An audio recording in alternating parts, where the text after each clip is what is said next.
That's the thing that I find most annoying, I think, is one... Because also, you were the one who fell asleep and you had one of your screamy dreams. You did.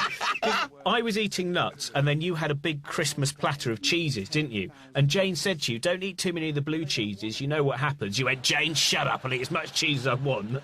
And then, because you've been drinking port, you had a little snoozy dream, and then you went, ah, like that. Because all the blue vein cheese... That's not true. He's trying to be all... You do eat a lot of cheese, though, don't you? Yeah.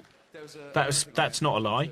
That's what I've always found annoying, those. Whenever I've made up stories about you, what you do is, as quickly as possible, ring everyone and say the stories about me. Like that time when I made up that story, there was that thing about sitting on ham to get rid of worms. I don't make up stories about you, though, Robin. That's the difference. I keep a diary, so I get my facts right. What about the story where I supposedly drunk milk from a cow's udder?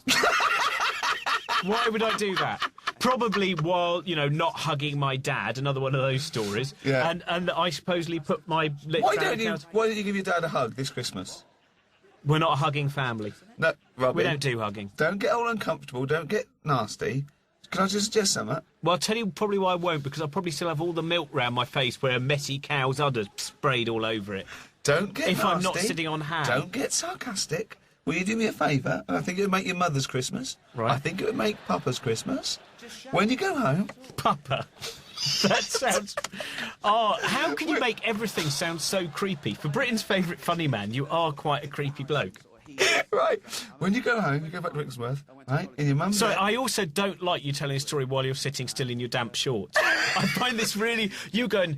Anyway, so you be there with Papa, and you're sitting in these damp pair of shorts. That's really creepy. Right, listen. Yeah. So you go home, right, and you go, ding dong, press the bell. We don't have a... See, immediately, technically wrong. Oh. We've got...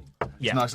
And your mother comes to the door. Hello, Robin. Go and say hello to your father. Oh, well, I don't... Go and say hello to your father, darling. Well, Robin, please, say hello to your father. And you go up to the study, and there's your father, just going through some Victorian erotic literature, and with a pipe, and goes, hello, son. Come in, boy. I'm just thinking of my parents, you know, we got a bit of a treat for everyone. We bought Robin, the thing he did with Ricky, and we're going to watch everything on it. Let's watch it now. So everyone will be there, all the remaining relatives, and they'll be sitting there going, what's this about? Nigel, we didn't know you smoked a pipe. Where'd you keep the Victorian erotic literature? We'd like to have a look if we could. Are they lithographs or carvings? Everyone's going to see this now. And then, people are going to be furious in the village. No, and then just cuddle him, just hug him and go, Papa... Papa, why? Papa, I'm 35 years old. I'm probably still worried about the dream I've had from eating all them nuts. Oh, dear. No, just goes... Just hug him and go... And when he goes, how's London? You go, fine, fine. He takes his glass off and he goes, Robin, tell Papa truth.